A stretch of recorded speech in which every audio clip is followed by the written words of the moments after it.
Assalamualaikum warahmatullahi wabarakatuh. Nama saya Sri Wulandari, NIM 1912065.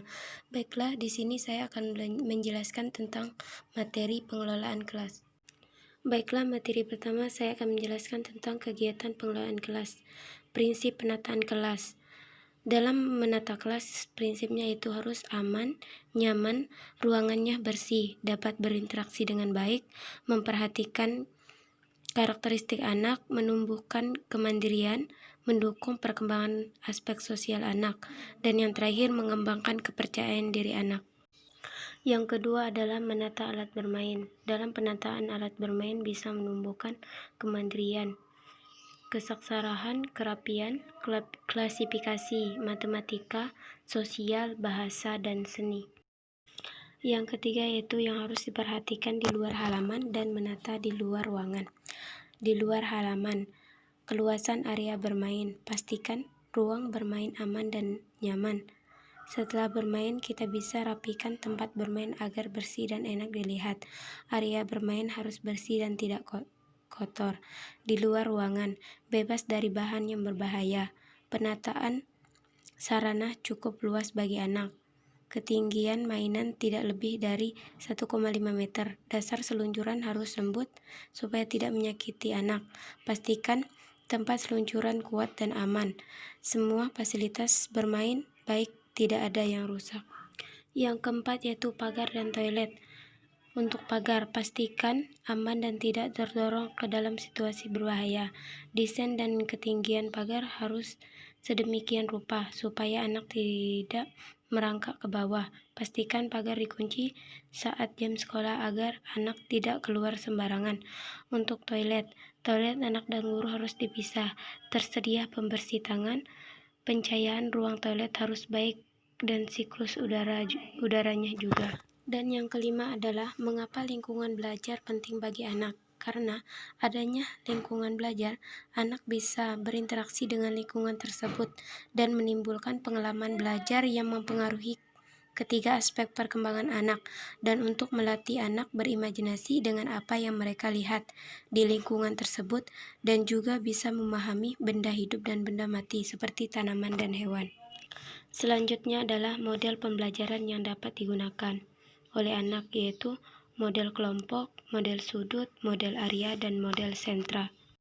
Selanjutnya yaitu bagaimana menata lingkungan belajar. Lingkungan adalah suatu tempat yang mempengaruhi pertumbuhan manusia dalam rangka pembelajaran anak. Lingkungan perlu ditata dengan baik agar kondusif untuk belajar. Dalam penataan lingkungan belajar dan fasilitas belajar untuk anak usia dini sangatlah penting untuk mengembangkan aspek perkembangan anak di rumah. Menurut saya, pengelolaan kelas di PAUD tersebut sangat baik dan mereka pun menciptakan lingkungan praktis dan nyaman bagi anak, dan mereka pun sudah memberikan perhatian dan pengawasan yang sangat baik bagi anak didiknya, dan pengelolaan lingkungan sudah cukup baik. Selanjutnya saya akan menjelaskan materi tentang persyaratan ruang bermain di PAUD. Persyaratan pendidikan adalah segala macam alat perlengkapan atau benda-benda yang mendukung penyelenggaraan kegiatan pendidikan atau pengasuhan dan perlindungan anak usia dini secara optimal. Yang pertama yaitu prinsip prasarana PAUD dan fungsi prasarana PAUD. Prinsip dalam prasarana PAUD tersebut harus aman, nyaman, memenuhi kriteria kesehatan bagi anak sesuai dengan tahap perkembangan anak, memanfaatkan potensi dan sumber daya yang ada di lingkungan sekitar. Fungsi dari prasarana tersebut yaitu melengkapi lingkungan main dengan prasarana yang tepat untuk anak, mendukung kelancaran proses belajar anak di lembaga PAUD, meningkatkan efektivitas penyelenggaraan PAUD dengan penetapan prasarana yang tepat, mengembangkan karakteristik positif bagi anak. Yang ketiga yaitu manfaat prasarana bagi PAUD, menumbuhkan rasa aman dan nyaman, memotivasi anak dalam kegiatan pembelajaran, terselenggarakannya karakter PAUD dengan baik, proses pembelajaran PAUD menjadi lebih optimal. Model penataan ruang indoor berdasarkan usia.